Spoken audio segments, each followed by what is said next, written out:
जय हिंद फ्रेंड्स, कैसे हैं आप सब। उम्मीद है कि आपकी बीपीएससी की तैयारी बेहतरीन चल रही होगी। हालांकि पिछले कुछ दिनों से ऐसी खबरें आ रही हैं कि बिहार में कुछ छात्र संगठन बीपीएससी की परीक्षा, प्रारंभिक परीक्षा की तिथि टालने का आग्रह कर रहे हैं आयोग से। उसका मुख्य कारण यह है कि यूपीएससी की मुख्य परीक्षाओं के दौरान ही बीपीएससी की परीक्षा का आयोजन किया गया है। तो चाहे डिसीजन जो कुछ भी हो, या तो उस दौरान हो या तो आगे तिथि बढ़े, इसके लिए तो लोक सेवा आयोग जिम्मेदार है। लोक सेवा आयोग जो डिसीजन लेगी वो मानना पड़ेगा। लेकिन परिस्थिति चाहे जो कुछ भी हो, हमें पढ़ना तो है ही, क्वेश्चन तो पूछे ही जाएंगे। तो आप इस उहापोह की स्थिति में न फंसते हुए हम अपनी तैयारी जारी रखें, यही मैं आपसे कहना चाहता हूं। जैसा कि आज आप देख रहे हैं, हमने कल आपसे वादा किया था कि अगला श्रृंखला होगा वो करंट अफेयर से रिलेटेड होगा। हमने यहाँ पे करंट एक्सप्रेस रखा हुआ है। इस सीरीज का नाम, इस श्रृंखला का नाम करंट एक्सप्रेस 2022। इस श्रृंखला में, आज की इस श्रृंखला में केवल वो प्रश्न शामिल हैं जो देश के विविध हिस्सों में, देश के विविध राज्यों में, विभिन्न परीक्षाओं में जो मुख्य रूप से जो पूछे गए प्रश्न हैं करंट अफेयर के, वो इसमें शामिल हैं। और उनकी संभाव्यता इस आधार पर भी निर्धारित करी गई है कि ये बिहार लोक सेवा आयोग द्वारा जो 67th बीपीएससी का आयोजन होना है उसमें भी ये पूछे जा सकते हैं। ठीक है, तो ये हमारी श्रृंखला है करंट एक्सप्रेस। और आज से निश्चित तौर पे प्रतिदिन हम करंट अफेयर का अध्ययन करेंगे। यदि परीक्षा 21 सितंबर को होती है तो हम मैराथन के रूप में करंट अफेयर का अध्ययन करेंगे। यदि तिथि बढ़ती है तो हम प्रत्येक माह के आधार पर पीछे, जैसे जुलाई हो गया, अगस्त जुलाई हो गया, उसके पीछे बढ़ते हुए हम अध्ययन करेंगे। ठीक है,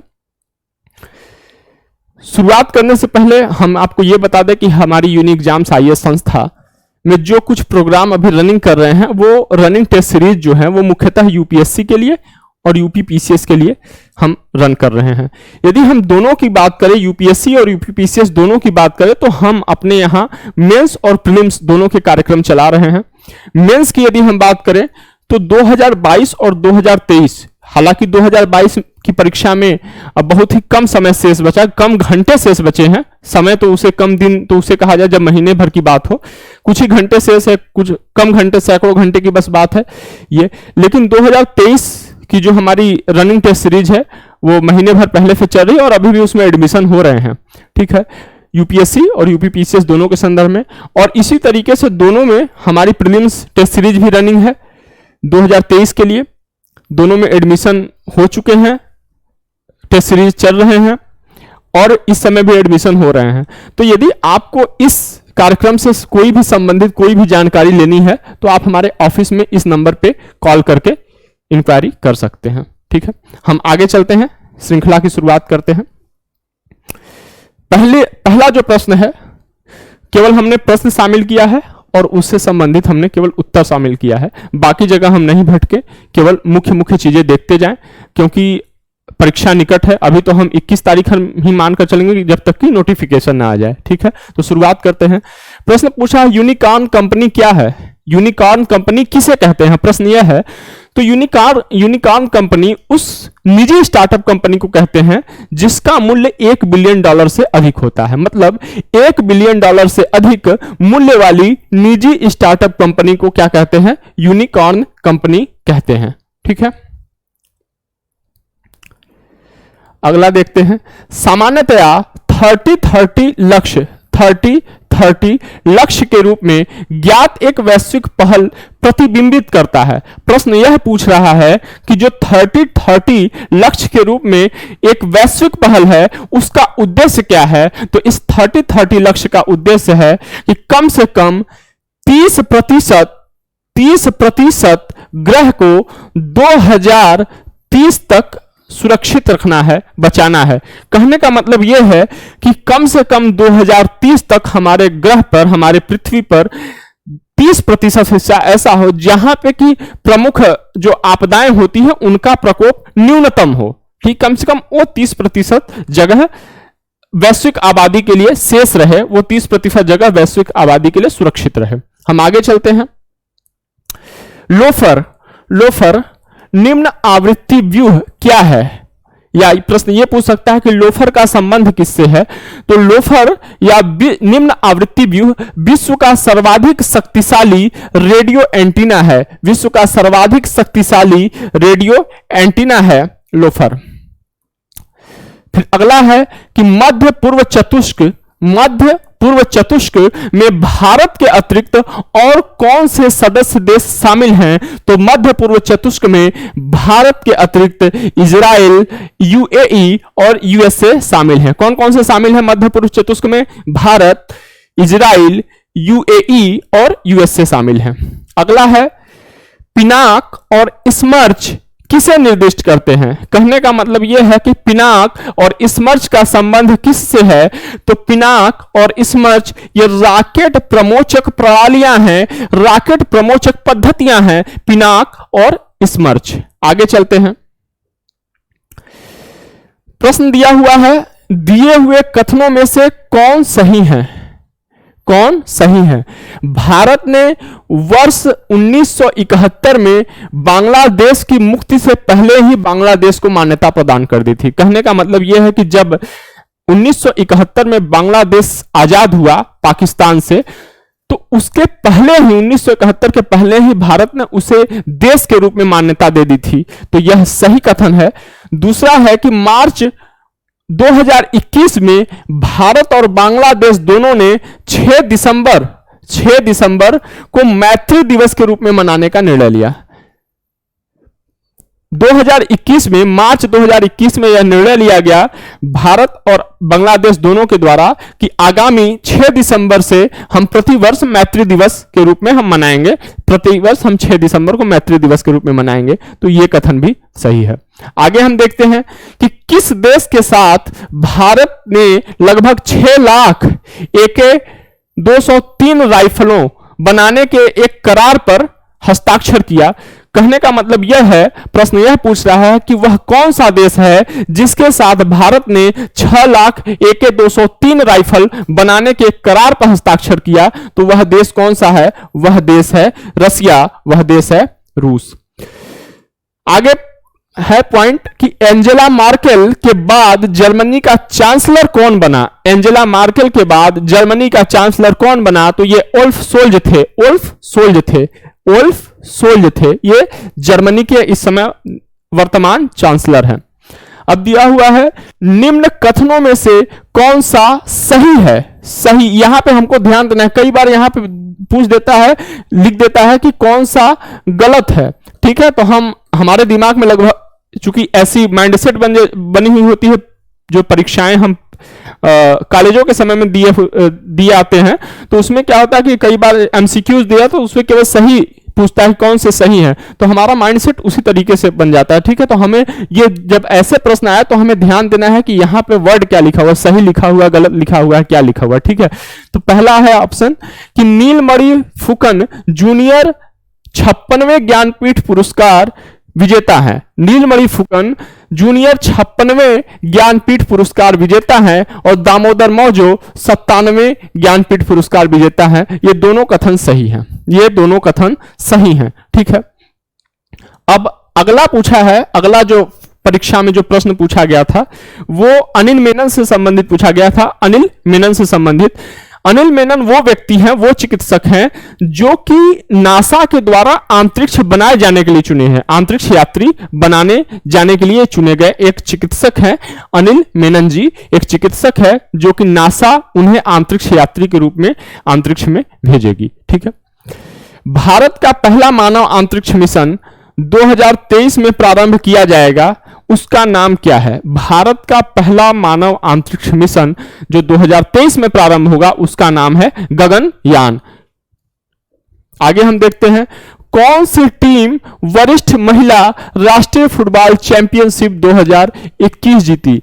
वह कौन सी देश की वह कौन सी टीम थी जिसने वरिष्ठ महिला राष्ट्रीय फुटबॉल चैंपियनशिप 2021 का खिताब जीता? तो वह मणिपुर था, मणिपुर की टीम थी। अगला प्रश्न है कि खिजादिया पक्षी अभयारण्य के बारे में कौन सा कथन सही है? सही देखना है। हाल में ही इसे रामसर स्थल के रूप में घोषित किया गया, सही है। यह गुजरात में स्थित है, यह भी सही है। तो खिजादिया पक्षी अभयारण्य गुजरात में स्थित है और हाल ही में इसे रामसर स्थल के रूप में घोषित किया गया। अगला है कि किस देश ने यह लक्ष्य निर्धारित किया है कि वर्ष 2025 तक देश में धूम्रपान करने वालों की जनसंख्या या संख्या 5% से भी कम रह जाएगी? ऐसा कौन सा देश है जिसने यह लक्ष्य निर्धारित किया है कि आगामी 2025 तक उस देश में जो मद्यपान करते हैं, जो धूम्रपान करते हैं, ऐसी जनसंख्या, ऐसे लोगों की आबादी 5% से भी कम रह जाएगी? तो वह देश है न्यूजीलैंड। वह कौन सा देश है? न्यूजीलैंड है। आगे देखते हैं, किसने FIDE विश्व शतरंज चैंपियनशिप 2021 जीता? किसने FIDE विश्व शतरंज चैंपियनशिप 2021 जीता? तो मैग्नस कार्लसन ने जीता। किसने जीता? मैग्नस कार्लसन ने जीता। अब देखिए अगला जो दिया हुआ है, भिंदावास वन्य जीव अभयारण्य। अब देखिए इस प्रश्न के साथ साथ हम कहां पे स्थित है, कहां पे वो अवस्थित है, ये भी देखते हुए चलते हैं।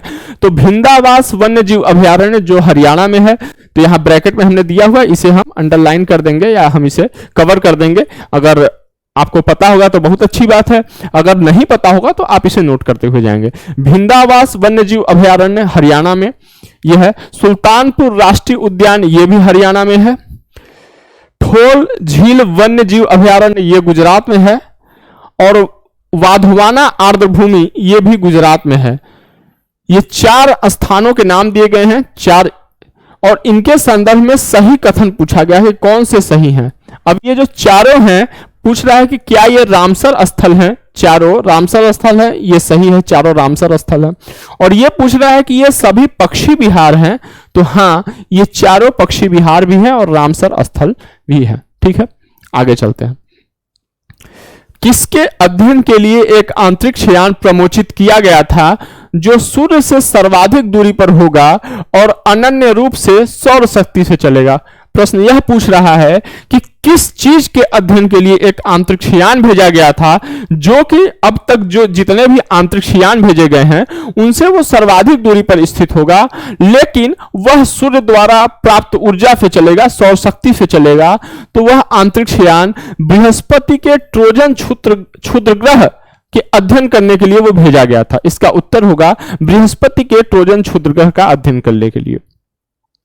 आगे है, किसने हंगरी के बुडापेस्ट में आयोजित 2021 विश्व कैडेट कुश्ती चैंपियनशिप में 73 किलोग्राम वर्ग में स्वर्ण पदक जीता? किस खिलाड़ी ने हंगरी के बुडापेस्ट में जो वर्ष 2021 में विश्व कैडेट कुश्ती चैंपियनशिप हुआ था 73 केजी वर्ग में, किसने स्वर्ण पदक जीता? तो इसका उत्तर होगा प्रिया मलिक जी ने इसे जीता। किसने जीता? प्रिया मलिक जी ने। अगला है, लॉरेल हबर्ड महिलाओं की 87 प्लस मतलब 87 किलोग्राम से अधिक भारोत्तोलन श्रेणी में टोक्यो 2020 ओलंपिक में भाग लेने वाली पहले ट्रांसजेंडर एथलीट हैं। पहली ट्रांसजेंडर एथलीट है कौन है?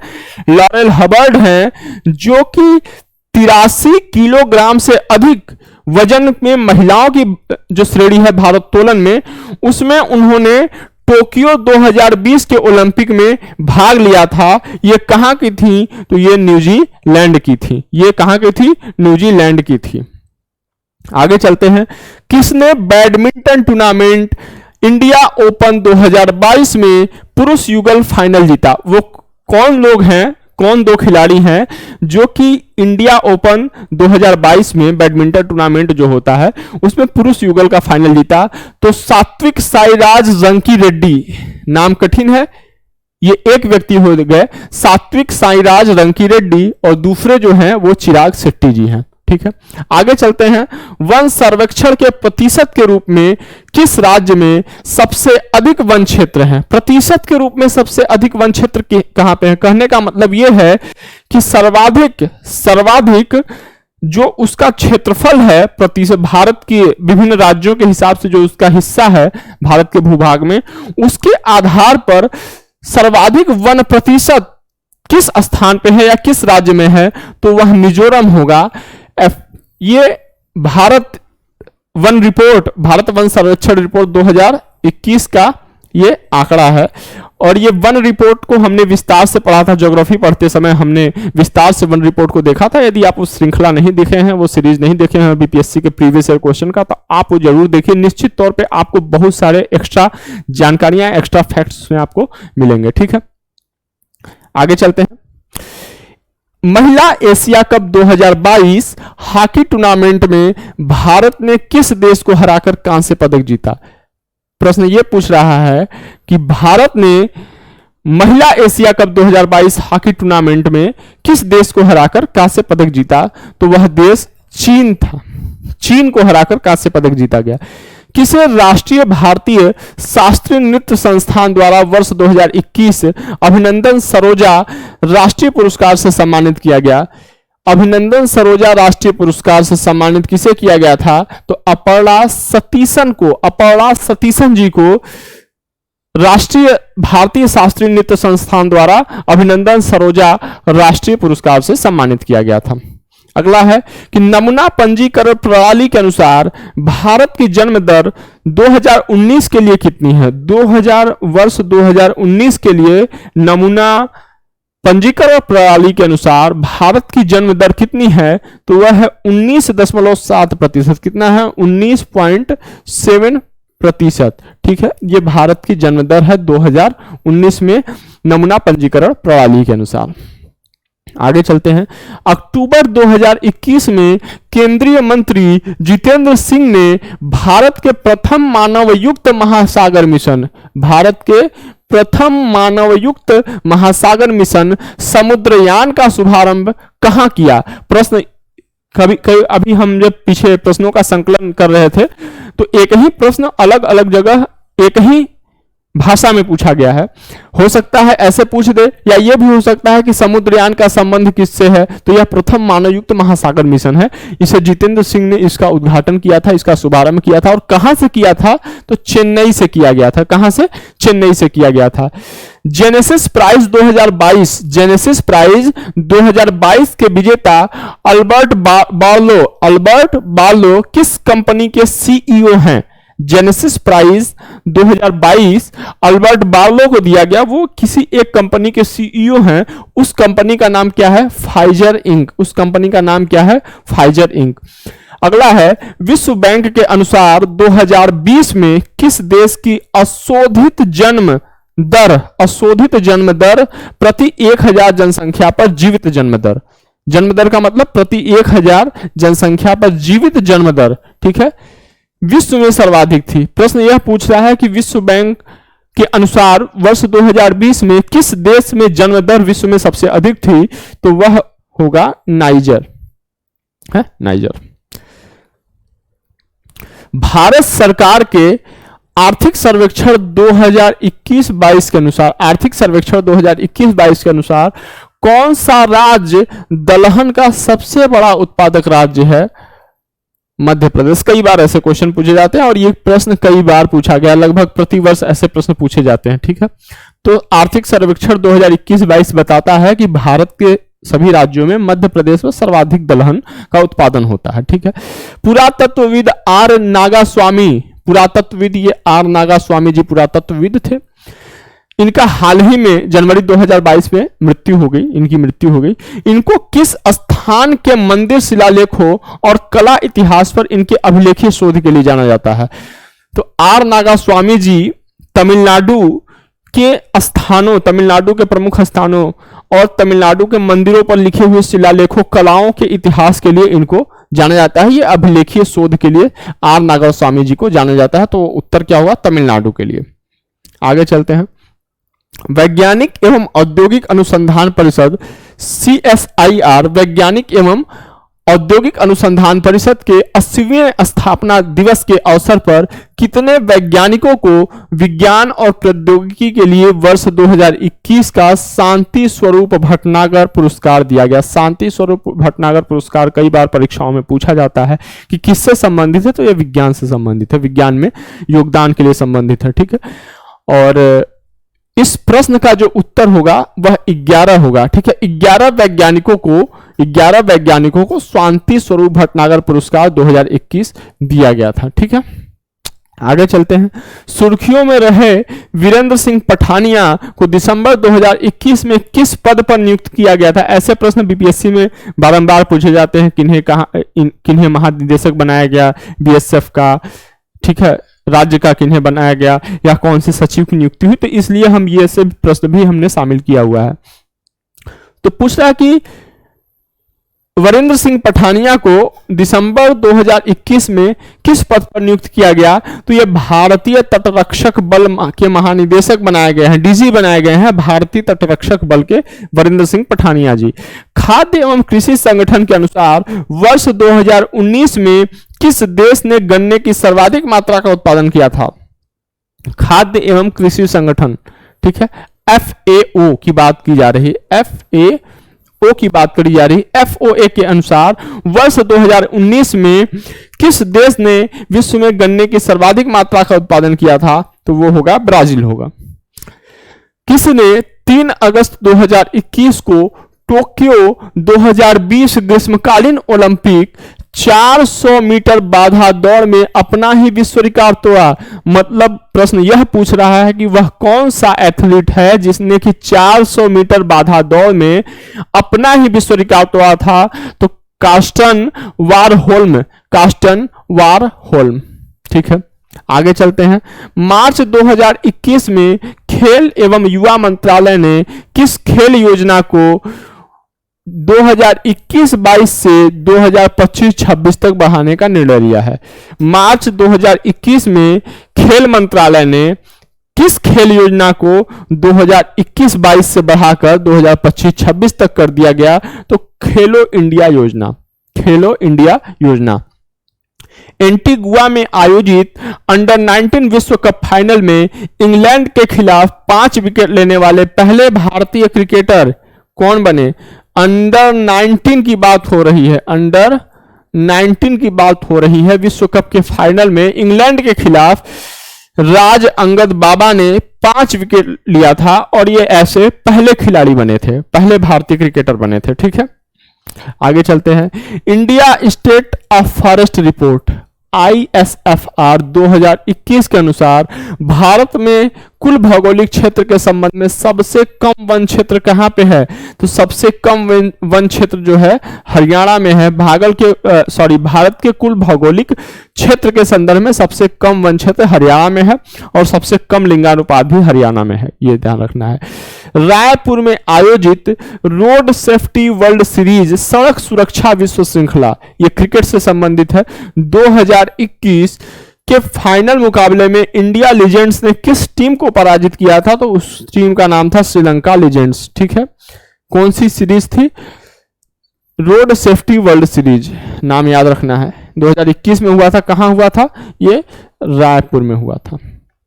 आगे चलते हैं। 13 जुलाई 2021 को बैडमिंटन वर्ल्ड फेडरेशन ने आधिकारिक तौर पर 2026 badminton world federation world championship की मेजबानी का दायित्व किसे सौंपा है? तो ये हमें सौंपा गया है, भारत को सौंपा गया है, ठीक है। ISSF international shooting sports federation विश्व कप 2021 किस भारतीय शहर में आयोजित किया गया था? तो नई दिल्ली में आयोजित किया गया था, ठीक है। इंटरनेशनल शूटिंग स्पोर्ट्स फेडरेशन का विश्व कप जो है 2021 वो नई दिल्ली में आयोजित किया गया था। कृषि अपशिष्ट से निर्मित जैव ईंटों, कृषि अपशिष्ट से निर्मित जैव ईंटों से बनी भारत की पहली इमारत का उद्घाटन कहां किया गया था? तो IIT हैदराबाद में किया गया था। IIT हैदराबाद। ये कृषि अपशिष्ट जो खेती करने के बाद, जो फसल निकालने के बाद, उससे दाना निकालने के बाद जो वस्तु बचते हैं, जो अपशिष्ट बचते हैं, उनसे बनाया गया ईंट था, जैव ईंट, इसी को कहा गया है जैव ईंट, ठीक है। तो इससे पहली जो इमारत बनी थी, सबसे पहली इमारत का उद्घाटन IIT हैदराबाद में किया गया, यह बताया जा रहा है। किसने 2022 में लगातार दूसरे वर्ष फीफा सर्वश्रेष्ठ पुरुष खिलाड़ी का पुरस्कार जीता है? 2022 में लगातार, मतलब 2021 में भी इन्होंने जीता था और 2022 में भी जीता है लगातार दूसरी बार। तो रॉबर्ट लेवांडोव्स्की ने जीता है, ठीक है। किस देश ने नवंबर 2021 में जिस्कोन हाइपरसोनिक क्रूज मिसाइल का सफल परीक्षण किया? जिस्कोन हाइपरसोनिक क्रूज मिसाइल का सफल परीक्षण किया रूस। जरूरी नहीं है कि प्रश्न इसी भाषा में पूछे, हो सकता है कि एक तरफ सुमेलित करने के लिए दे दे, एक तरफ लिख दे जिस्कोन हाइपरसोनिक क्रूज मिसाइल का संबंध है रूस, ब्रिटेन, फ्रांस, ठीक है, इजराइल, तो इसमें आपको चयन करना होगा रूस। इस टाइप से भी क्वेश्चन पूछ सकता है। अगस्त 2021 में नीरज चोपड़ा ने टोक्यो ओलंपिक में किस खेल में स्वर्ण पदक जीता था? तो नीरज चोपड़ा जी ने भाला फेंक में जीता था, स्वर्ण पदक जीता था। ठीक है, नीरज चोपड़ा जी ने भाला फेंक में स्वर्ण पदक जीता था। दिसंबर 2021 में तमिलनाडु सरकार ने भारत के तेज तर्रार कवि और स्वतंत्रता सेनानी सुब्रमण्यम भारती की पुण्यतिथि को मनाने के लिए किस दिन को महाकवि दिवस के रूप में घोषित किया? सितंबर 2021 में तमिलनाडु सरकार ने जो भारत के एक स्वतंत्रता सेनानी और कवि थे सुब्रमण्यम भारती जी, उनकी पुण्यतिथि को मनाने के लिए 11 सितंबर को, ठीक है, 11 सितंबर को क्या महाकवि दिवस मनाया जाएगा इस वर्ष से प्रतिबार। जो पिछले वर्ष भी मनाया गया था, इस वर्ष भी मनाएगा। आगे चलते हैं। 2025 तक बैडमिंटन वर्ल्ड फेडरेशन एथलीट आयोग के सदस्य के रूप में नियुक्त एकमात्र भारतीय कौन है? 2025 तक के लिए इनकी नियुक्ति हुई है। बैडमिंटन वर्ल्ड फेडरेशन एथलीट आयोग के सदस्य के रूप में ये एकमात्र भारतीय है पुसरला वेंकट संधू जी 2025 तक बैडमिंटन वर्ल्ड फेडरेशन के एथलीट आयोग में भारतीय सदस्य के रूप में ये कार्य करेंगे। विश्व आर्थिक मंच के अनुसार मार्च 2021 तक प्राप्त जानकारी के आधार पर किस देश के क्षेत्र में बोली जाने वाली भाषाओं की संख्या सर्वाधिक थी? तो पापुआ न्यू गिनी ये मार्च 2021 तक के अनुसार जो विश्व आर्थिक मंच है उसके अनुसार 2021 तक जो डेटा प्राप्त किए गए थे उस देश के अंतर्गत उस देश में बोली जाने वाली भाषाओं की संख्या सर्वाधिक थी, वो देश है पापुआ न्यू गिनी। जनवरी 2022 में आयोजित 20वें ढाका अंतर्राष्ट्रीय फिल्म समारोह में एशियाई फिल्म प्रतियोगिता श्रेणी में सर्वश्रेष्ठ फिल्म का पुरस्कार जीतने वाली फिल्म कुझंगल का निर्देशन किसने किया? तो पीएस विनोद राज जी ने किया है। यह बताया जा रहा है कि जो जनवरी 2022 में जो 20वां ढाका अंतर्राष्ट्रीय फिल्म फेस्टिवल जो मनाया गया था उसमें एशियाई फिल्मों की श्रेणी में, एशियाई फिल्म प्रतियोगिता श्रेणी में जो सर्वश्रेष्ठ फिल्म का पुरस्कार जीता हुआ वह फिल्म है कुझंगल और इसका डायरेक्शन पीएस विनोद राज जी ने किया है। डीआरडीओ द्वारा विकसित supersonic missile assisted torpedo system का सफल प्रक्षेपण दिसंबर 2021 में कहां से किया गया था? तो ओडिशा से किया गया था। दिसंबर 2021 में ओडिशा से किया गया था।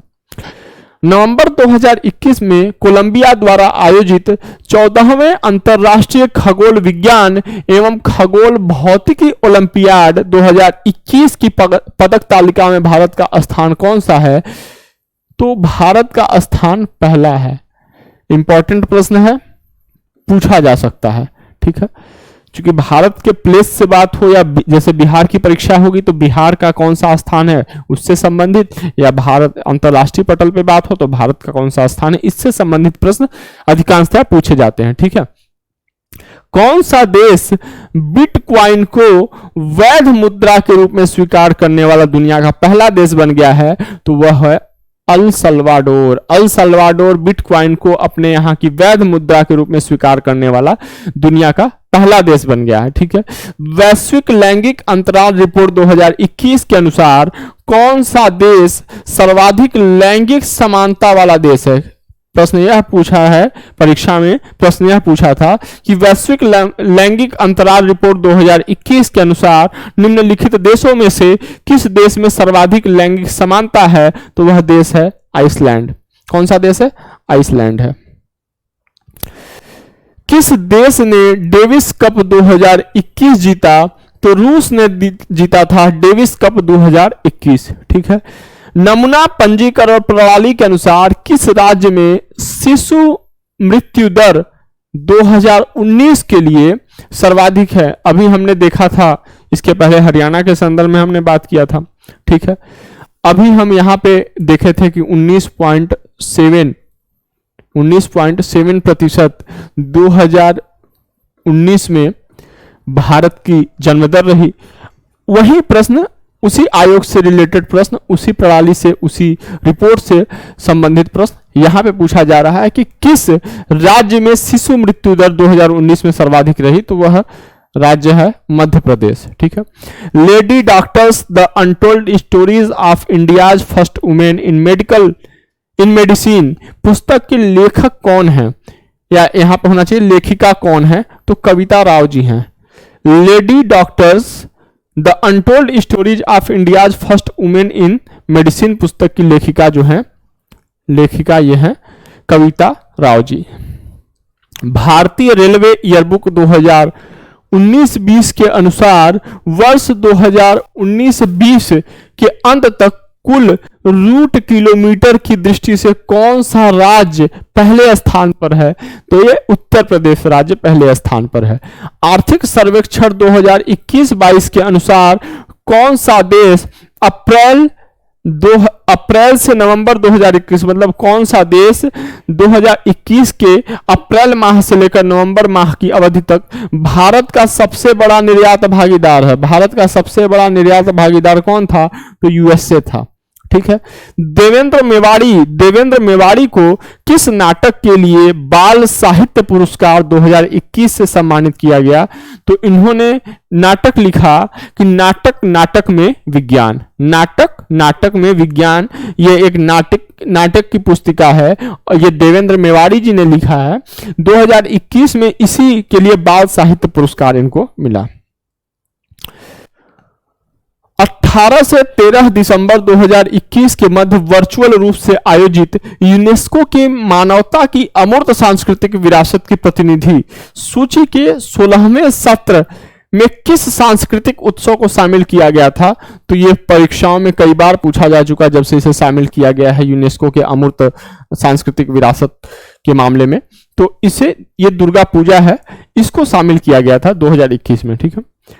जनवरी 2022 में डॉक्टर सुब्बाना अयप्पन को विज्ञान और इंजीनियरिंग में पद्मश्री से सम्मानित किया गया। वे कौन हैं? तो जलीय कृषि वैज्ञानिक। अभी देखिए भूमि तो कम ही होता जा रहा है, हमें एक विकल्प के तौर पर जलीय खेतों की तरफ जाना, हालांकि कई जगह इसके प्लांट भी लगाए गए हैं और अच्छे उत्पादन भी हो रहे हैं। ठीक है। तो ये वही जलीय कृषि वैज्ञानिक हैं। कौन? डॉक्टर सुब्बाना अयप्पन। और इनको अपने कार्य में एक प्रमुख योगदान के लिए पद्मश्री से पुरस्कृत किया गया। ठीक है। विज्ञान और इंजीनियरिंग में प्रमुख योगदान के लिए। जनवरी 2022 में किस भारतीय शतरंज खिलाड़ी ने वर्गानी कप शतरंज टूर्नामेंट जीता था? यहां से दो चीजें, पहले तो हम खिलाड़ी का नाम देख लेंगे, MR ललित बाबू। कई बार प्रश्न यह भी पूछ देता है कि यह कप किस खेल से संबंधित है? तो जो वर्गानी कप है यह शतरंज से संबंधित है।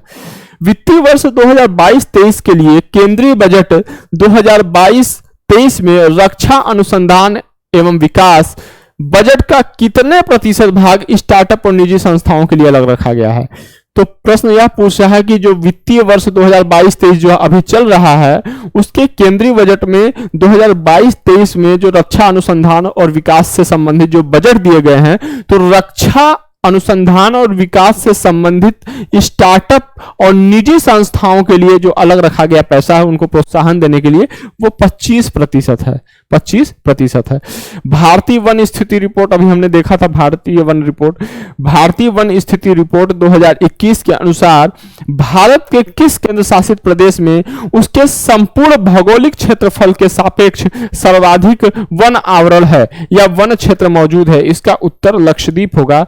यह प्रश्न यह पूछना चाहता है कि भारत का वह कौन सा यूटी या स्टेट है जो भारत के जो भूभाग हैं उसमें प्रतिशत की दृष्टि से तो कम है, उसमें प्रतिशत की दृष्टि से तो कम है, लेकिन उसके यहाँ जो भारत के जो पूरे वन हैं वहां पे जो वन है उस स्थान में या उस यूटी स्टेट में वन है, भारत के कुल वनों में उनका प्रतिशत सर्वाधिक है। तो ऐसा जो द्वीप है या ऐसा यूटी है वो है लक्षद्वीप। लक्षद्वीप। आगे चलते हैं। किस अंतरिक्ष एजेंसी ने डार्ट नामक अपनी तरह का पहला मिशन शुरू किया है? तो डार्ट मिशन नासा से संबंधित है। BWF महिला para badminton player of year 2021 का पुरस्कार लिली रात्रि ओक्टिला ने जीता था। लिली रात्रि ओक्टिला ने जीता था महिला para badminton player of the year 2021 का पुरस्कार। जम्मू और कश्मीर में उपराज्यपाल मनोज सिन्हा ने किसके लिए साथ नामक पहल की शुरुआत करी थी? जम्मू कश्मीर यूटी में, सॉरी स्टेट नहीं, यूटी में मनोज सिन्हा जो वहां के उपराज्यपाल हैं मनोज सिन्हा जी ने एक साथ नामक पहल शुरू किया था। वो किसके लिए शुरू किया था? तो वह स्वयं सहायता समूह की महिलाओं के लिए वह कार्यक्रम शुरू किया गया था। आगे चलते हैं। भारत ने किसको हराकर अंडर 19 एशिया कप क्रिकेट 2021 जीता? तो भारत ने श्रीलंका को हराकर अंडर 19 एशिया कप क्रिकेट 2021 जीता। 16वां G20 शिखर सम्मेलन कहां आयोजित किया गया था? तो 16वां G20 शिखर सम्मेलन यह रोम में आयोजित किया गया था। 16वां G20 शिखर सम्मेलन कहां आयोजित किया गया था? तो रोम में आयोजित किया गया था।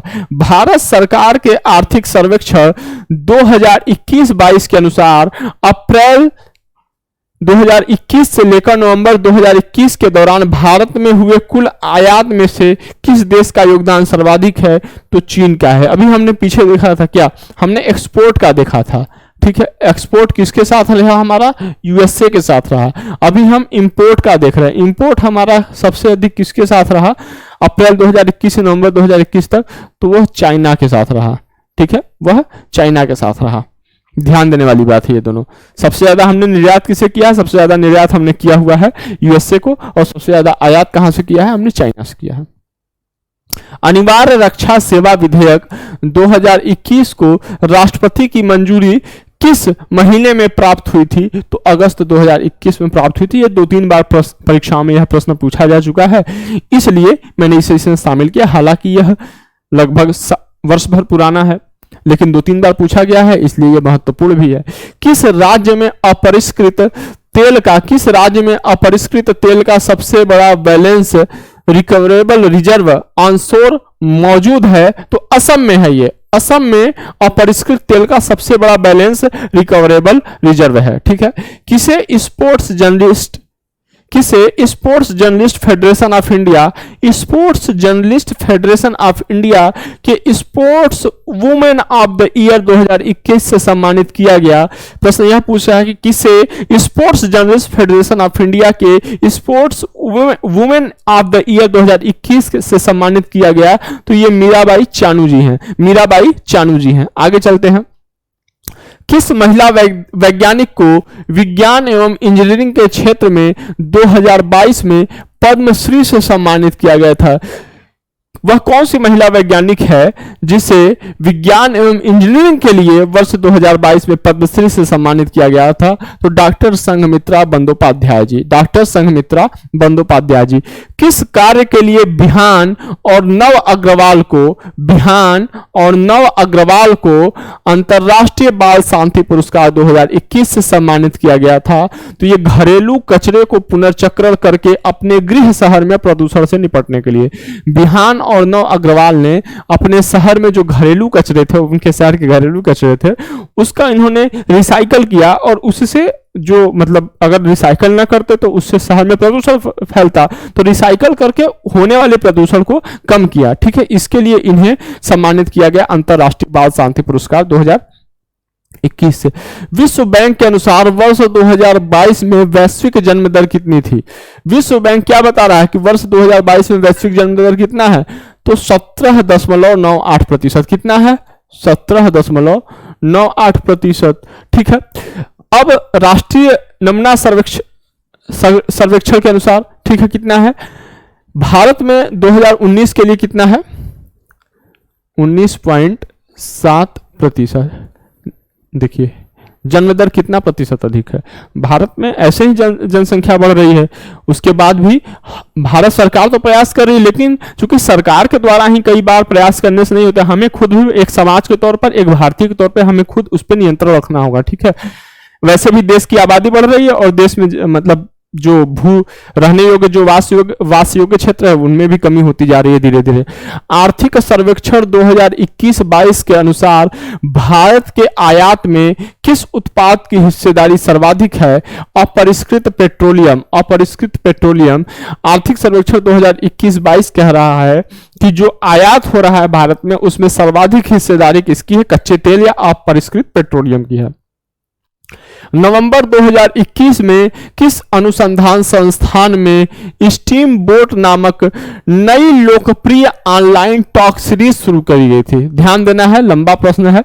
नवंबर 2021 में किस अनुसंधान संस्थान में स्टीम बोट नामक नई लोकप्रिय ऑनलाइन टॉक सीरीज शुरू की गई थी, जो कला को स्टेम, किससे? स्टेम मतलब साइंस हो गया, टेक्नोलॉजी हो गया, इंजीनियरिंग हो गया और गणित हो गया, मैथ हो गया, इसके साथ एकीकृत करती है। तो HBCSE मुंबई में। ठीक है, HBCSE मुंबई में।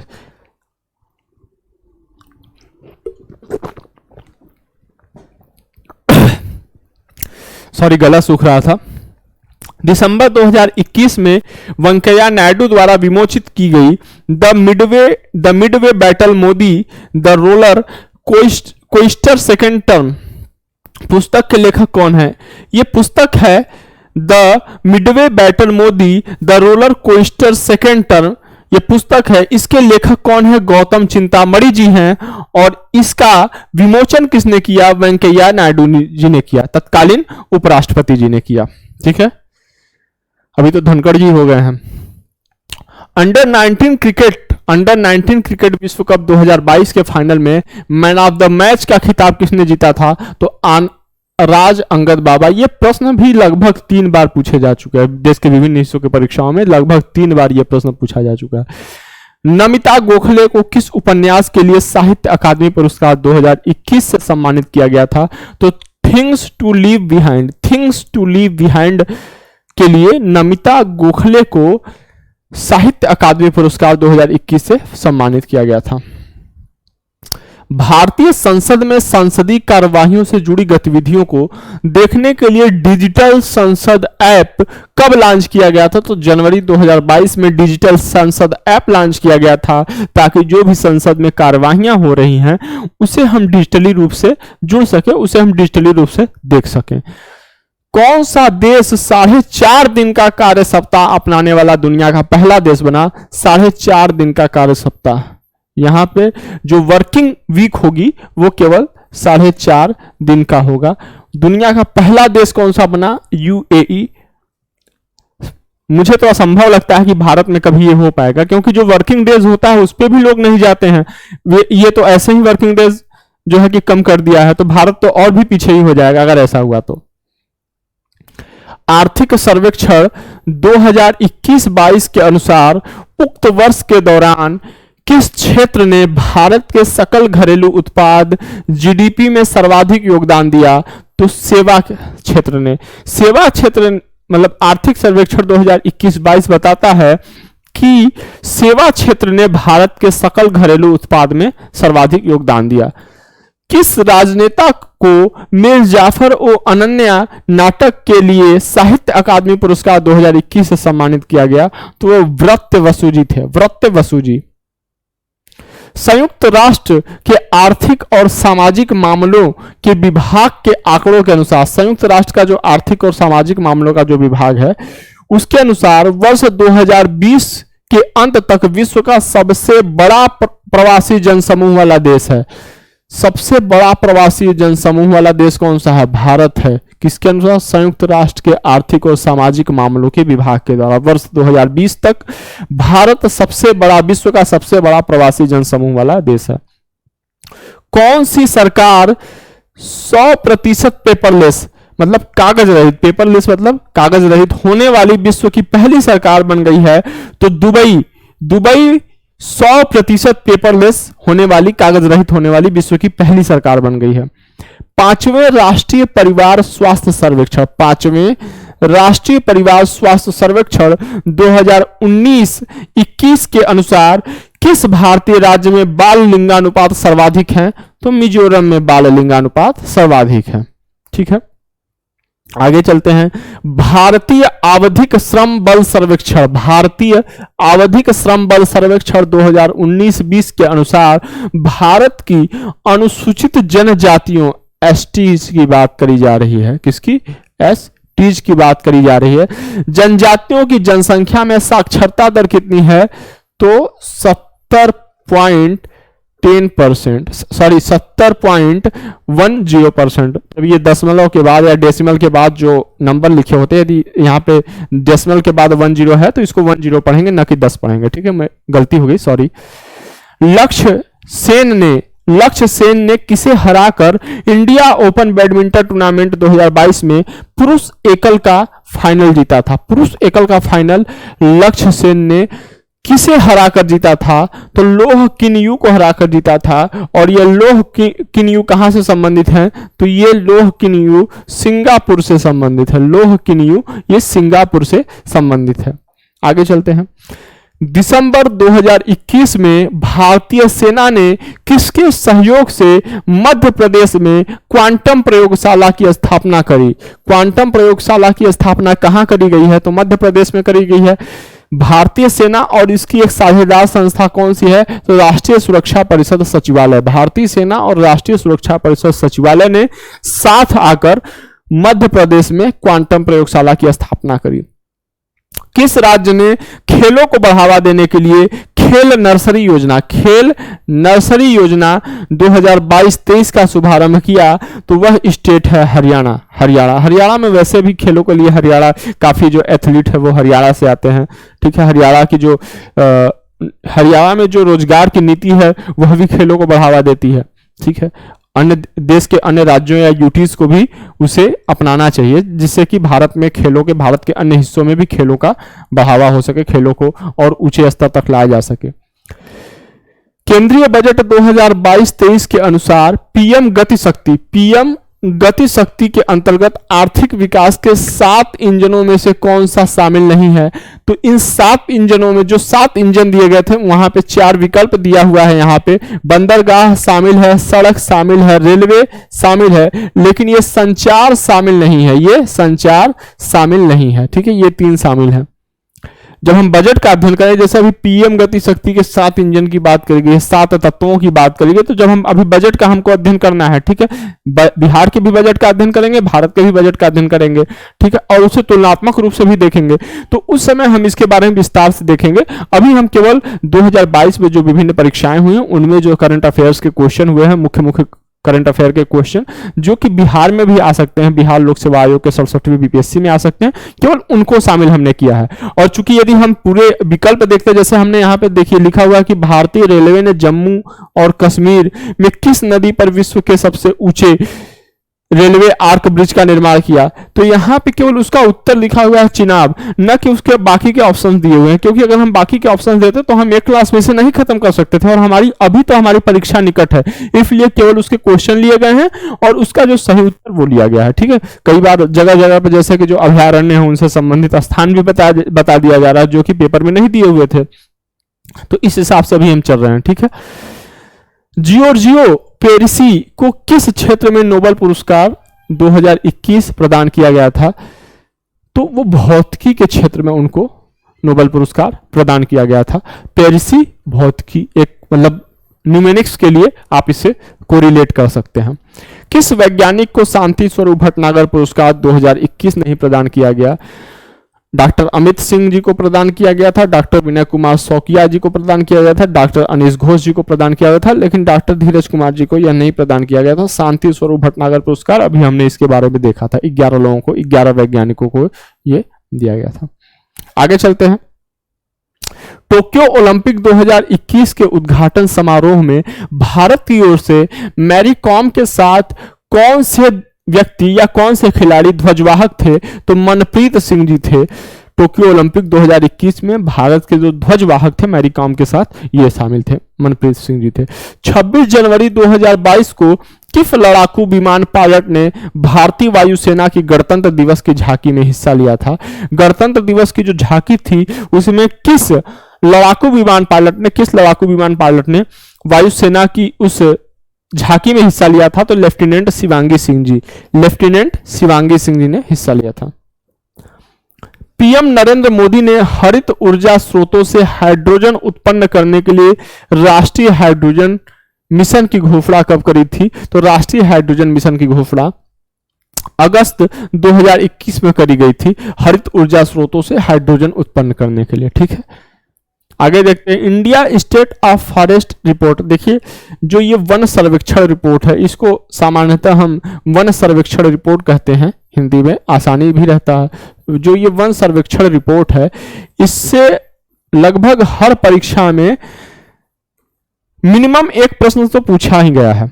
और वन सर्वेक्षण रिपोर्ट का हमने विस्तार से अध्ययन किया है अपने, जब बीपीएससी का प्रीवियस ईयर क्वेश्चन हम ज्योग्राफी का कर रहे थे तो उसमें हमने विस्तार से अध्ययन किया हुआ है। तो यहाँ पे हम बहुत चीज जो परीक्षा में जो प्रश्न पूछा गया उससे संबंधित उत्तर बताते हुए हम आगे बढ़ेंगे।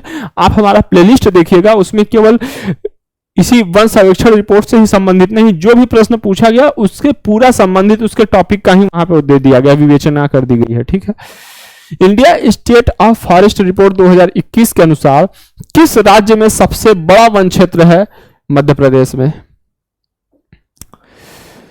नवंबर 2021 में कौशल विकास एवं उद्यमिता मंत्रालय ने किस प्रमुख कार्यक्रम के अंतर्गत कश्मीर के नामदा शिल्प के पुनरुत्थान के लिए एक पायलट परियोजना शुरू करी?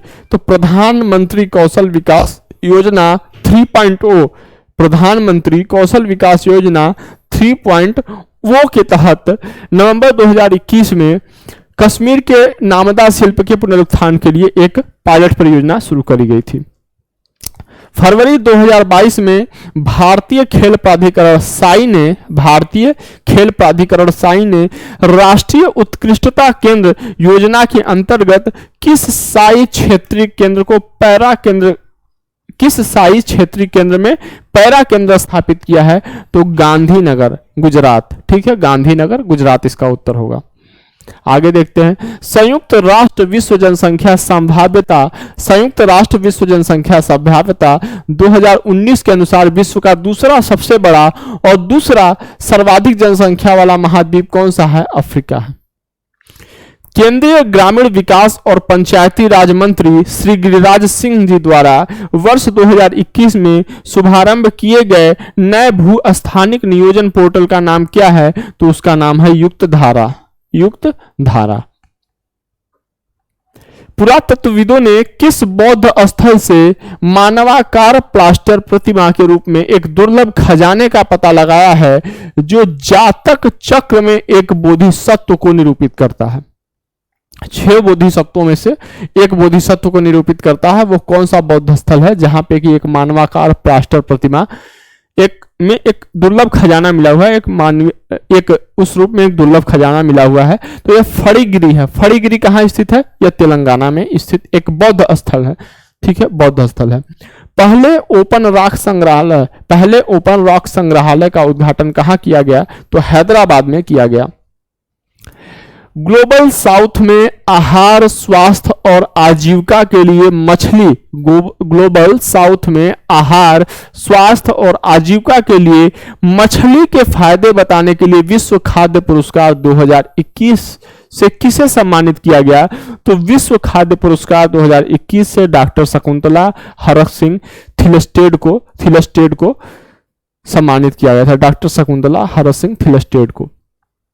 भारत में एथेनॉल के उत्पादन और वितरण के लिए नेटवर्क स्थापित करने के उद्देश्य के साथ विश्व पर्यावरण दिवस 2021 के अवसर पर किस पायलट परियोजना की शुरुआत की गई? तो E100 वह पायलट परियोजना थी जिसके द्वारा एथेनॉल का उत्पादन और वितरण का एक नेटवर्क स्थापित होगा। यह पायलट परियोजना थी। वेलेरिया लुइसेली को उनके किस उपन्यास के लिए अंतरराष्ट्रीय डबलिन साहित्य पुरस्कार 2021 दिया गया? तो लास्ट उनका एक उपन्यास है वेलेरिया लुइसेई को, उनके इसी उपन्यास के लिए अंतरराष्ट्रीय डबलिन साहित्य पुरस्कार 2021 दिया गया। हाल में चर्चा में रहे IPCC जलवायु परिवर्तन से संबंधित विज्ञान आकलन के लिए संयुक्त राष्ट्र का निकाय है। देखिए फुल फॉर्म भी पूछता है। अब यहाँ पे क्या पूछा हुआ है? IPCC का फुल फॉर्म क्या है? यह संयुक्त राष्ट्र का एक निकाय है जो कि जलवायु परिवर्तन से संबंधित कार्यों का, संबंधित घटनाओं का आकलन करता है। तो इसका जो फुल फॉर्म है वह inter governmental panel on climate change है। Inter governmental panel on climate change है। उप सहारा अफ्रीका में आय और खाद्य पुरस्कार 2021 से सम्मानित किसे कहा गया? मतलब ये वो कौन सा क्षेत्र है या वो कौन सा संगठन है, ठीक है, जिसे आय और खाद्य पुरस्कार 2021 से सम्मानित किया गया? तो वह अंतरराष्ट्रीय अर्धशुष्क उष्णकटिबंधीय फसल अनुसंधान संस्थान है। अंतरराष्ट्रीय अर्धशुष्क उष्णकटिबंधीय फसल अनुसंधान संस्थान है। यह प्रश्न इसलिए भी महत्वपूर्ण हो जाता है कि 2022 में हमने देखा कि जो भी जलवायु परिवर्तन के कारण जो मानसून से भारत में जो खेती प्रभावित हुई है, जैसा कि जो आंकड़े आ रहे हैं, कुल खेती का लगभग जो धान की जो बुआई होती थी लगभग 6% कमी आई है। लगभग 2% के आसपास कुल खेती में कमी आई है मानसून के कारण। लेकिन ध्यान देने वाली बात है जो कपास की खेती है, कपास की खेती में 7% की वृद्धि हुई है भारत में, ठीक है, इस मानसून 2022 में। आगे देखते हैं। दिसंबर 2021 तक प्राप्त जानकारी के अनुसार भारत में नाभिकीय ऊर्जा संयंत्रों की कुल संख्या कितनी है? 7 है। दिसंबर 2021 तक जो प्राप्त जानकारी है उसके अनुसार भारत में नाभिकीय ऊर्जा संयंत्रों की कुल संख्या कितनी है? 7 है। जब हम विस्तार से अध्ययन करेंगे, अभी हम करंट अफेयर का, तो भारत में कौन कौन से कहां से कौन से जल विद्युत उत्पादन केंद्र है, कौन सी नदी पे कौन सा बांध बनाया जा रहा है, या कौन से बांध निर्माणाधीन है या कौन से प्रस्तावित हैं, कौन कौन से जो है ये परमाणु विद्युत ऊर्जा केंद्र हैं, ठीक है, तो हम उनके बारे में विस्तार से देखेंगे। अटल सुरंग दुनिया की सबसे लंबी राजमार्ग सुरंग है। अटल सुरंग दुनिया की सबसे लंबी राजमार्ग सुरंग है और यह मनाली को किससे जोड़ती है? तो लाहौल स्पीति से जोड़ती है और इसकी लंबाई 9.02 किमी है, ठीक है। ब्रह्मांड में पारलौकिक जीवन की खोज, पारलौकिक जीवन जो इस लोक का नहीं है, ठीक है, ब्रह्मांड में पारलौकिक जीवन की खोज करने के लिए किस देश ने फास्ट नामक वेधशाला या टेलीस्कोप स्थापित किया है? तो चीन ने किया है। वैज्ञानिक और औद्योगिक अनुसंधान परिषद, भारत के जो वैज्ञानिक और औद्योगिक अनुसंधान परिषद के वैज्ञानिकों द्वारा खोजे गए कोविड-19 के नवीनतम क्लैड या प्रकार का नाम क्या है? तो A31, ठीक है। कोविड-19 के विरुद्ध लड़ने के लिए ताइवान और स्विट्जरलैंड की टेक्सटाइल कंपनियों के साथ मिलकर भारत की कौन सी टेक्सटाइल कंपनी ने एंटीवायरल वस्त्र बनाने की घोषणा की है? ठीक, एंटीवायरल वस्त्र कौन सी बनाएगी? वो 2 और क्षेत्र हैं, ताइवान और स्विट्जरलैंड, और इसमें इंडिया भी शामिल है। इंडिया की एक कंपनी है अरविंद टेक्सटाइल कंपनी, यह शामिल होकर ये इन्होंने बनाया है, एक साथ मिलकर क्या बनाएंगे, एंटीवायरल वस्त्र बनाएंगे। ये कोविड-19 के विरुद्ध लड़ने में कारगर होगा।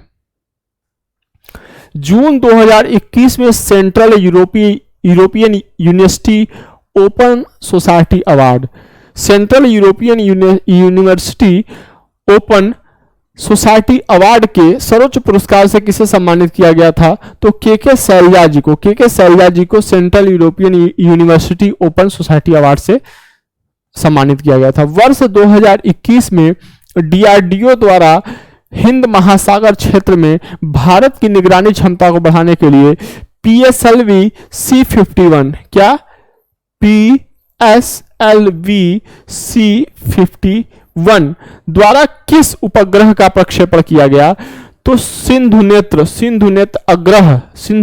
अग्रह उपग्रह का प्रक्षेपण किया गया, जिससे कि हिंद महासागर में भारत की निगरानी क्षमता को बढ़ाया जा सके PSLV C51 के द्वारा।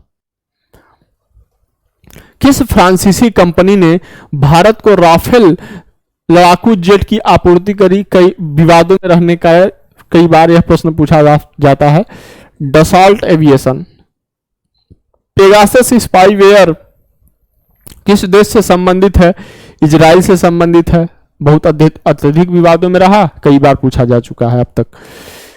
स्वच्छ भारत मिशन ग्रामीण, स्वच्छ भारत मिशन रूरल के द्वितीय चरण को किस समय अवधि के दौरान लागू किया जाना है या लागू किया गया, तो ये 2020-21 से लेकर 2024-25 के बीच यह स्वच्छ भारत मिशन ग्रामीण चलेगा। ठीक है, द्वितीय चरण इसका होगा। आगे चलते हैं। भारत सरकार द्वारा घोषित आत्मनिर्भर भारत अभियान में 4L, आत्मनिर्भर भारत अभियान में जो 4L दिया हुआ है, ये 4L जो दिया हुआ उसका जो ये थॉट है, L का जो थॉट है, ये 4L आखिर है क्या, ये है लैंड है, लेबर है, लिक्विडिटी है और लॉ है। क्या है, लैंड है, लेबर है, लिक्विडिटी है और लॉ है। ठीक है, और लॉ है। भारत सरकार द्वारा प्रस्तावित राष्ट्रीय मुक्त डिजिटल पारिस्थितिकी तंत्र का आधार वाक्य क्या है, भारत सरकार द्वारा प्रस्तावित राष्ट्रीय मुक्त डिजिटल पारिस्थितिकी तंत्र का आधार वाक्य क्या है, न्यूनतम सरकार और अधिकतम शासन, न्यूनतम minimum government and maximum governance. Vamsadhara जल विवाद का संबंध किन राज्यों से है, तो ओडिशा और आंध्र प्रदेश से है। वंशधारा जल विवाद का संबंध ओडिशा और आंध्र प्रदेश राज्यों से है। राष्ट्रीय इलेक्ट्रॉनिकी नीति 2019 के अनुसार वर्ष 2025 तक भारतीय इलेक्ट्रॉनिक उत्पादों के कारोबार को बढ़ाने का कितने तक के बढ़ाने का लक्ष्य रखा गया है। जो 2019 में नेशनल इलेक्ट्रिसिटी पॉलिसी आई थी, इलेक्ट्रिक पॉलिसी आई थी, उसके अनुसार 2025 तक भारत का जो इलेक्ट्रॉनिक उत्पाद है उसके कारोबार को 400 बिलियन अमेरिकी डॉलर बढ़ाने का इसका उद्देश्य है या बढ़ाने का जो लक्ष्य रखा गया है। भारत सरकार के अनुसार कॉयर जियो टेक्सटाइल नामक पदार्थ का उपयोग किया जा रहा है किसके लिए, सड़क निर्माण में। प्रश्न यह पूछ सकता है किसके लिए किया जा रहा है, यह पूछ सकता है, या यह पूछ सकता है कॉयर जियो टेक्सटाइल का संबंध किससे है, तो सड़क निर्माण से संबंधित है। कोविशील्ड भारत का कोविड वैक्सीन जिसे WHO द्वारा अनुमोदित किया गया है किसके द्वारा निर्मित है, पूछ रहा है किस कंपनी के द्वारा निर्मित है, तो यह है सीरम इंस्टीट्यूट के द्वारा निर्मित है, सीरम इंस्टीट्यूट के द्वारा निर्मित है। कोविड-19 वैश्विक महामारी के दौर में विभिन्न देशों के मध्य सुरक्षित संपर्क स्थापित करने के लिए उपयोग की जाने वाली संपर्क नीति है। कोविड-19 के दौरान जो भी मीटिंग्स हुए देशों में, उनके द्वारा सुरक्षित संपर्क स्थापित करने के लिए जो कूटनीति अपनाई गई थी उसे क्या कहते हैं, ई कूटनीति कहते हैं, ई कूटनीति कहते हैं। अमेरिकी राष्ट्रपति ने G7 में किन देशों को शामिल किए जाने की बात कही है, ठीक है, भारत, ऑस्ट्रेलिया, दक्षिण कोरिया और रूस। भारत, ऑस्ट्रेलिया, दक्षिण कोरिया और रूस को अमेरिकी राष्ट्रपति ने G7 में शामिल करने की बात कही है। मंगल ग्रह मिशन के तहत किस अरब देश ने वर्ष 2020 में अपना अंतरिक्ष यान मंगल ग्रह को प्रक्षेपित किया। कहने का मतलब ये है कि किस देश ने अपना अंतरिक्ष यान होप या अल अमाल मंगल ग्रह पर के लिए प्रक्षेपित किया, मंगल ग्रह के लिए भेजा, वह अरब देश कौन सा है? तो यूएई है, यूएई है। चतुर्भुज सुरक्षा संवाद, चतुर्भुज सुरक्षा संवाद जिसे क्वाड भी कहते हैं, किन देशों का समूह है? किन 4 देशों का समूह है? तो अमेरिका है, भारत है, ऑस्ट्रेलिया है और जापान शामिल है। अमेरिका, भारत, ऑस्ट्रेलिया और जापान शामिल है। ठीक है, आगे देखते हैं।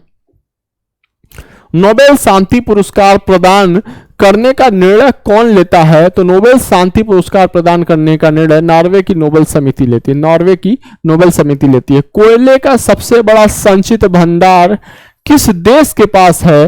तो यूएसए के पास है। कौन सा देश इलेक्ट्रॉनिक्स का सबसे बड़ा उत्पादक है? तो चीन है। चाइनीज सामान, हम चाइनीज बिजली के सामान। ठीक है। तांबा अयस्क का सबसे बड़ा भंडार किस राज्य के पास सुरक्षित है? राजस्थान के पास सुरक्षित है। भारत ने संयुक्त राष्ट्र सुरक्षा परिषद के एक अस्थायी सदस्य के रूप में अपना 2 साल का कार्यकाल किस तारीख से, किस तिथि से शुरू किया था? तो 1 जनवरी 2021। 1 जनवरी 2021 से भारत संयुक्त राष्ट्र सुरक्षा परिषद के अस्थायी सदस्य के रूप में अपना कार्यकाल शुरू किया है। भारत में किस वर्ष रेल बजट को आम बजट में मिला दिया गया? किस वर्ष रेल बजट को आम बजट में मिला दिया गया था? तो 2017 में भारत में रेल बजट को आम बजट में मिला दिया गया। एक वर्थ समिति आई थी, एक वर्थ समिति, एक वर्थ कमेटी आई थी 1924 में। इसने सबसे पहली बार आम बजट से रेल बजट को अलग करने का इसने सुझाव दिया था। नागरिकता संशोधन अधिनियम 2019 अभी तक परीक्षाओं में पूछा जा रहा है। नागरिकता संशोधन अधिनियम 2019 का उद्देश्य क्या है? यह है, इसका उद्देश्य यह है कि अफगानिस्तान, बांग्लादेश और पाकिस्तान में जो उत्पीड़ित अल्पसंख्यक समूह के लोग हैं उनको भारत में नागरिकता प्रदान करना। Central Vista project, central Vista project जो अभी विवादों में रही है, ठीक है, हालांकि काम चालू है। सेंट्रल विस्टा प्रोजेक्ट संदर्भित करता है एक किसी, मतलब सेंट्रल विस्टा प्रोजेक्ट में क्या क्या शामिल है? तो उसमें देखिए, एक केंद्रीय सचिवालय बनेगा, पहला केंद्रीय सचिवालय, दूसरा एक नई संसद भवन बनेगी, तीसरा राष्ट्रपति और चौथा उपराष्ट्रपति के आवास बनेंगे। 4 मुख्यतः उसमें बनेंगे। क्या क्या? सचिवालय बनेगा, केंद्रीय सचिवालय, नई संसद भवन, राष्ट्रपति और उपराष्ट्रपति के आवास बनेंगे। ठीक है, आगे चलते हैं।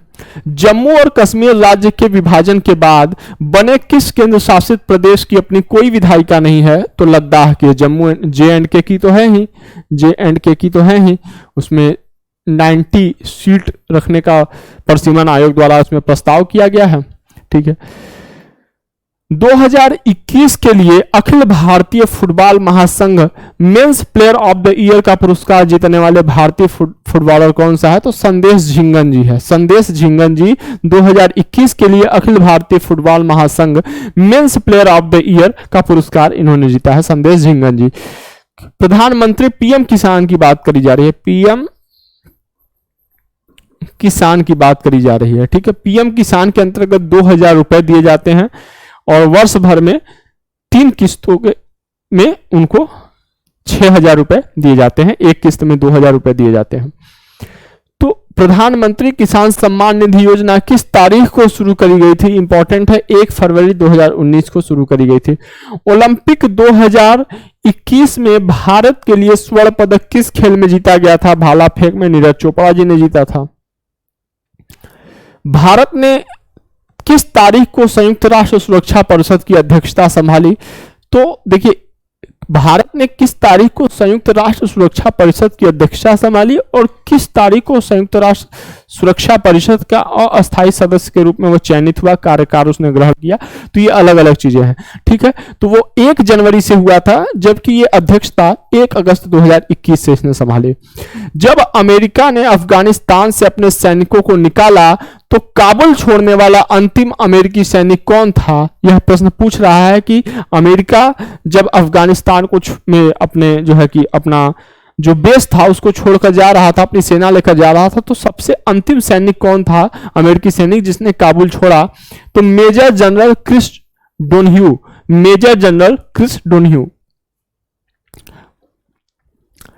अभी जो ये नोएडा में जो जो ट्विन टावर के नाम से जो गिराया गया था, अभी याद आ गया तो मैं बता दूं, परीक्षा में यह पूछ सकता है कि ट्विन टावर में कौन कौन से नाम के टावर शामिल थे। तो एक का नाम था एपेक्स और दूसरे का नाम था सियाना। याद रख लीजिएगा, परीक्षा में अवश्य ही पूछेगा सियाना और एपेक्स। नगोजी अकोजा इवेला विश्व की प्रथम तथा अफ्रीका की भी प्रथम, विश्व की भी प्रथम है। नगोजी ओकोजा इवेला विश्व की भी प्रथम है और अमेरिका की भी प्रथम महिला है जिन्हें विश्व व्यापार संगठन WTO का अध्यक्ष नियुक्त किया गया, और यह नाइजीरिया से संबंधित है, नाइजीरिया से संबंधित है। तालिबान ने अफगानिस्तान का नाम बदलकर क्या रख दिया है? तो इस्लामिक अमीरात ऑफ अफगानिस्तान, इस्लामिक अमीरात ऑफ अफगानिस्तान रख दिया है। CPEC प्रोजेक्ट क्या है? तो यह चीन पाकिस्तान आर्थिक गलियारा है, चीन पाकिस्तान आर्थिक गलियारा है। चूंकि यह गलियारा भारत के अनाधिकृत रूप से ये जो हिस्सा है भारत का, ठीक है, अनाधिकृत रूप से यहाँ पे जो चीन और पाकिस्तान ने कब्जा कर रखा है, इस क्षेत्र से जा रहा है, इसलिए भारत का इस पे विरोध है। ठीक है,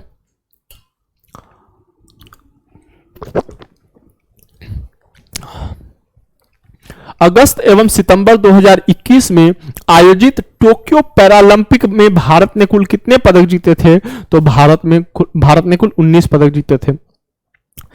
हरियाणा की खेल नीति जो है, हरियाणा में जो रोजगार की नीति है, सरकारी सेवा की नीति है, इसमें यह नीति है कि आप अंतर्राष्ट्रीय स्तर पर आप पदक लेकर आइए और आप हमारे यहाँ सीधे गेस्टेड ऑफिसर बनिए।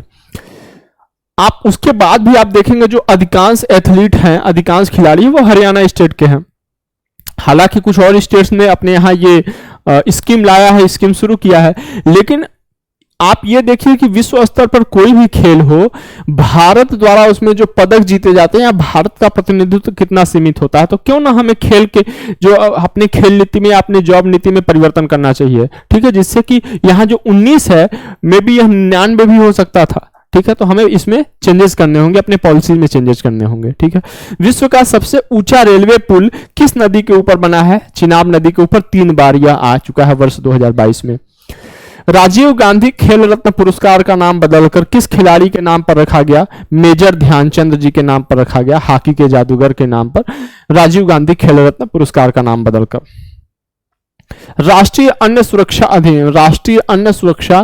अधिनियम के तहत एक राष्ट्र एक राशन कार्ड स्कीम को किसने शुरू किया था?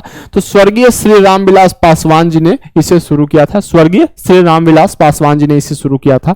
इसका जो थीम ये है कि यदि बिहार का मजदूर, उत्तर प्रदेश का मजदूर या किसी देश के किसी महाराष्ट्र का मजदूर यदि कहीं देश के किसी दूसरे हिस्से में काम करने जा रहा हो, तो वहां पे जो राशन कार्ड के जिस कोटेदार के पास उसका नाम है या जो उसे राशन कार्ड मिला हुआ है, वह देश के किसी भी हिस्से में उसके हिस्से का राशन उसे मिलेगा। ठीक है, चाहे वो किसी भी अन्य हिस्से से ही संबंधित क्यों ना हो।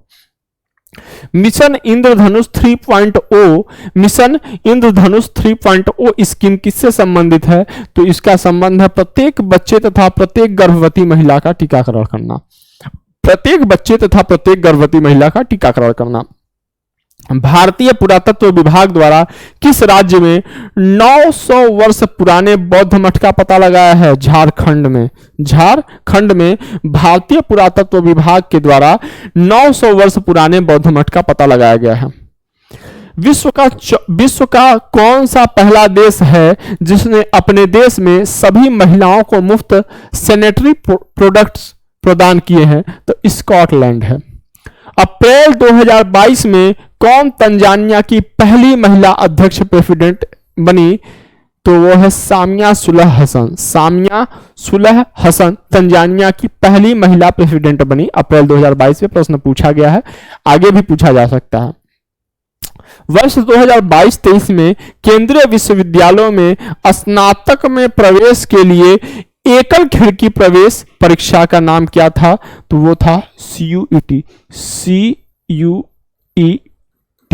कई बार यह इस वर्ष आरंभ होना है, कई बार यह परीक्षाओं में इस वर्ष पूछा जा चुका है, कई परीक्षाओं में। नई दिल्ली की किस प्रसिद्ध इमारत को प्रधानमंत्री संग्रहालय में परिवर्तित किया गया? प्रधानमंत्री संग्रहालय में किस इमारत को परिवर्तित किया गया, तो तीन मूर्ति भवन को प्रधानमंत्री संग्रहालय के रूप में परिवर्तित कर दिया गया। 10 अप्रैल 2022 को घोषित नीति आयोग के राज्य ऊर्जा और जलवायु सूचकांक के अंतर्गत भारत के शीर्ष 3 प्रदर्शन करने वाले राज्य है गुजरात, केरल और पंजाब। कौन कौन से? गुजरात है, केरल है, पंजाब है। नीति आयोग द्वारा जो राज्य ऊर्जा और जलवायु सूचकांक जो प्रस्तुत किया गया था उसमें गुजरात, केरल और पंजाब ने शीर्ष स्थान प्राप्त किया है। ठीक है, सबसे पहला गुजरात है, सेकंड केरल है, तीसरा पंजाब है। अंतरराष्ट्रीय अंतरिक्ष स्टेशन पर नासा के अंतरिक्ष यात्री द्वारा सर्वाधिक लंबी अंतरिक्ष यात्रा का रिकॉर्ड बनाया गया। वो कौन है? तो मार्क वेंड है। किस ऑपरेशन के अंतर्गत भारत सरकार द्वारा भारत के मेडिकल छात्रों को यूक्रेन से भारत लाया गया?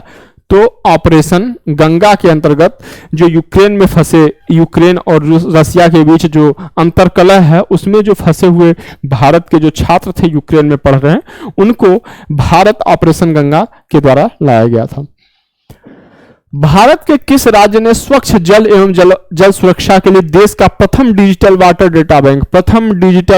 डेटा बैंक किस राज्य ने शुरू किया है अप्रैल 2022 में? तो कर्नाटक ने शुरू किया है। देश में जो प्रथम हो, विश्व में प्रथम हो, किसी सूचकांक या किसी रिपोर्ट में भारत का स्थान प्रथम हो, यदि हम बीएससी के दृष्टिकोण से देखें तो बिहार का स्थान प्रथम हो। जरूर याद रखिएगा, बर्निंग पॉइंट है, परीक्षा में आने की अत्यधिक संभावना है। मेक इन इंडिया कार्यक्रम के संदर्भों में सत्य कथन है। मेक इन इंडिया प्रोग्राम को 2014 में प्रारंभ किया गया था, सही है। इसका उद्देश्य भारत में कंपनियों को विनिर्माण हेतु प्रोत्साहन तथा निवेश को सुगम बनाना है, सही है। ठीक है, दोनों कथन सही है। मेक इन इंडिया को 2014 में शुरू किया गया था और जो मेक इन इंडिया प्रोग्राम है उसका जो मुख्य उद्देश्य ये था, जो कंपनियां हैं उनके विनिर्माण हेतु जो प्रोसीजर है उसको आसान बनाना, उसको प्रोत्साहन देना और उनका जो निवेश करने की जो इच्छा है, यदि निवेश वो करना चाहते हैं तो उसको भी सुगम बनाना है। बिम्स्टेक के मतलब ये खाड़ी देशों का एक समूह है। बिम्स्टेक के संदर्भ में सत्य कथन कौन से हैं? प्रधानमंत्री नरेंद्र मोदी जी ने 5वें बिम्स्टेक शिखर सम्मेलन को 30 मार्च 2022 को संबोधित किया। ठीक है, ये सही कथन है। 30 मार्च 2022 को संबोधित किया। 5वें बिम्स्टेक शिखर सम्मेलन की अध्यक्षता श्रीलंका ने करी थी, सही है। अगले बिम्स्टेक के जो वो होगा वो थाईलैंड करेगा अध्यक्षता। कौन प्रधानमंत्री स्वनिधि योजना के अंतर्गत लक्षित समूह है?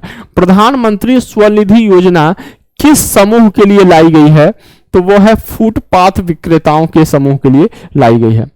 अगला है, मार्च 2022 में असम मेघालय सीमा विवाद को हल करने हेतु समझौते पर किसने हस्ताक्षर किए? तो असम मेघालय से संबंधित है तो असम मेघालय के मुख्यमंत्रियों ने हस्ताक्षर किए।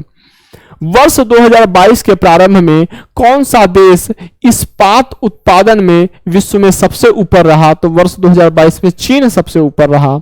जल जीवन मिशन योजना किस वित्तीय वर्ष के केंद्रीय बजट में घोषित करी गई थी? तो वर्ष 2021-22 के वित्तीय बजट में जल जीवन मिशन योजना घोषित करी गई थी। कोविड-19 के लिए दिया जाने वाला सिनोवैक क्या है? कोविड-19 के लिए दिया जाने वाला जो ये सिनोवैक है, सिनोवैक ये क्या है? ये है वायरस का टीका है या ये वैक्सीन है। वर्ष 2022 और 2026 में प्रस्तावित राष्ट्रमंडल खेलों के संदर्भ में सही कथन है। ये यूपी पीसीएस में ये प्रश्न पूछा गया था, ठीक है। तो जुलाई अगस्त 2022 में राष्ट्रमंडल खेलों का आयोजन बर्मिंघम में बर्मिंघम में हुआ। 2025 में राष्ट्रमंडल खेलों का आयोजन ऑस्ट्रेलिया में होगा, ये सही है, दोनों सही है। केंद्रीय पर्यावरण, वन एवं जलवायु परिवर्तन मंत्रालय भारत सरकार ने डॉल्फिन डे मनाने की घोषणा की है, जो कब मनाया जाएगा? 5 अक्टूबर को डॉल्फिन डे मनाया जाएगा। ठीक है, आगे बढ़ते हैं। विश्व खुशहाली सूचकांक 2022 के अनुसार भारत कौन से स्थान पे है? 136वां स्थान। थोड़ा हंसते रहिए, खुश रहिए, ठीक है। 193 देशों में, विश्व में कुल 193 मान्यता प्राप्त देश हैं और इसमें हम 136वें नंबर के देश हैं, ठीक है। कैसे बनेंगे विश्व गुरु? थोड़ा मुस्कुराते रहिए, हंसते रहिए, ठीक है। और सूचकांकों से संबंधित जो राज्य, जो भारत के स्तर पे जो सूचकांक, देश स्तर पे या राज्य स्तर पे जो सूचकांक जारी किए जाते हैं या विश्व स्तर पे जो सूचकांक जारी किए जाते हैं, जो रिपोर्ट जारी किए जाते हैं, इसका हम एक अलग से वीडियो बनाएंगे और उसमें हम साथ में देखेंगे, ठीक है। जनवरी 2022 में आयोजित सैयद मोदी अंतर्राष्ट्रीय टूर्नामेंट में महिला एकल का खिताब किसने जीता था? जनवरी 2022 में आयोजित हुआ था सैयद मोदी अंतर्राष्ट्रीय टूर्नामेंट में महिला एकल का खिताब जीता है पीवी सिंधु ने। पीवी सिंधु ने 45वें विश्व ब्रिज चैंपियनशिप के संदर्भ में सही कथन है। 45वें विश्व ब्रिज चैंपियनशिप के संदर्भ में सही कथन है। यह चैंपियनशिप इटली में आयोजित की गई। सही है। भारतीय टीम ने पहली बार इस खेल में रजत पदक जीता। यह भी सही है। आगे चलते हैं। कौन सी वाटरशेड विकास परियोजना भारत की केंद्र सरकार द्वारा प्रायोजित है जिसका उद्देश्य ग्रामीण आबादी को पानी के संरक्षण के लिए सक्षम बनाना है? तो यह हरियाली है। इस परियोजना का नाम क्या है? हरियाली वाटरशेड विकास परियोजना। हरियाली संबंध, हरियाली इसका नाम है, ध्यान रखिएगा। ये खेती संबंधित नहीं है, वाटरशेड से संबंधित है, ठीक है। हरियाली देखकर भटकना नहीं है। मूल्यवान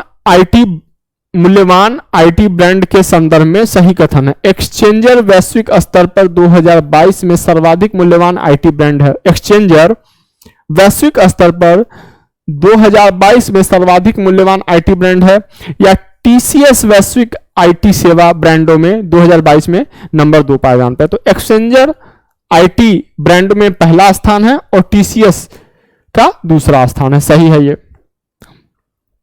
8 अप्रैल 2022 में दिए गए India smart city awards, India smart city awards प्रतियोगिता 2020 के संदर्भ में सही मिलान है। 2020 के आंकड़े हैं और ये 8 अप्रैल को दिए गए, ठीक है। सॉरी, ये अप्रैल में दिए गए, ठीक है। अब देखिए, संस्कृति के क्षेत्र में यदि पहला स्थान आता है तो इंदौर का आता है। शासन के क्षेत्र में बड़ोदरा का आता है। सामाजिक पहलू, सामाजिक मुद्दों के क्षेत्र में तिरुपति का आता है और नगरीय पर्यावरण के संदर्भ में भोपाल का आता है, ठीक है। आगे देख लेते हैं। भारत में सौर ऊर्जा द्वारा संचालित पहला हवाई अड्डा कौन सा है?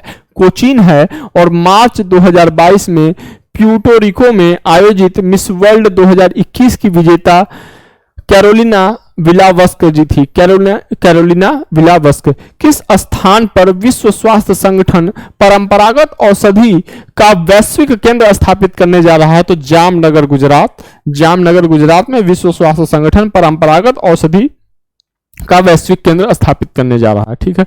मानव विकास सूचकांक 2022 आधार पर अवरोही क्रम में कौन से देश है? मतलब अवरोही क्रम में कौन से देश हैं? तो हांगकांग है, ऑस्ट्रेलिया है, जापान है और रूस है। मानव विकास सूचकांक में इनका ये अवरोही क्रम है 2022 में। लता मंगेशकर के संबंध में सही कथन है। यूपीपीसीएस में ये क्वेश्चन पूछा गया था, ठीक है। लता मंगेशकर जी भारत की सुर साम्राज्ञी, उनके संदर्भ में निम्नलिखित कथन कौन सा? लंदन के रॉयल एल्बर्ट हॉल में प्रस्तुति देने वाली वह प्रथम भारतीय कलाकार थी। सही है। अंतरराष्ट्रीय मंच पर उनका प्रथम कार्यक्रम लंदन के रॉयल एल्बर्ट हॉल में हुआ था। यह भी सही है।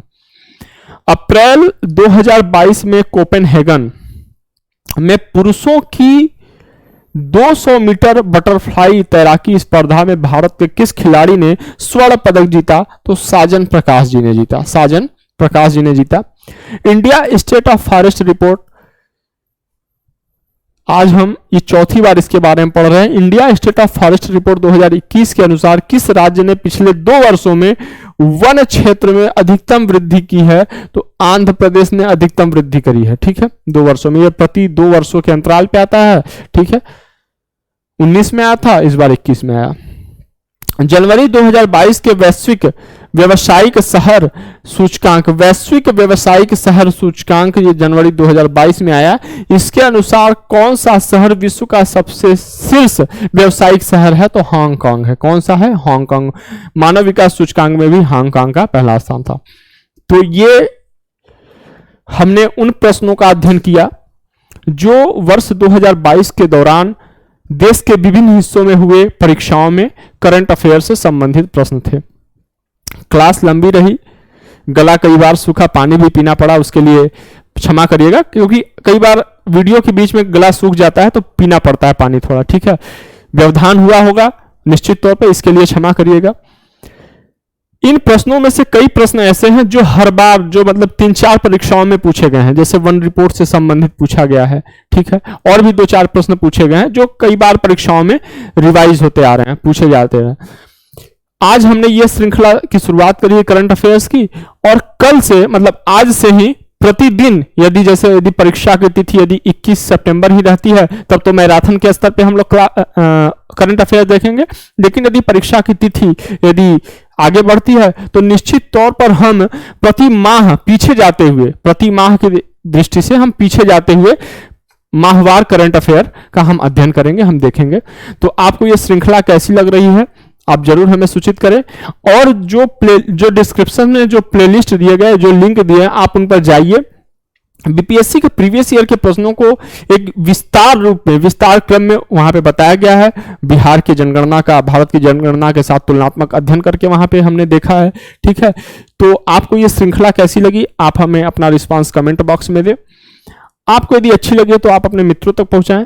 हमने शुरुआत में ही बताया कि हमारे यहाँ कौन कौन से कार्यक्रम रनिंग हैं, कौन कौन से कार्यक्रम चल रहे हैं। आप यदि उनमें प्रवेश के इच्छुक हैं, यदि कोई इंक्वायरी चाहते हैं, तो हमारे जिन नंबर दिए गए थे आप उन पर कॉल करके इंक्वायरी कर सकते हैं ऑफिस में। जय हिंद, जय भारत।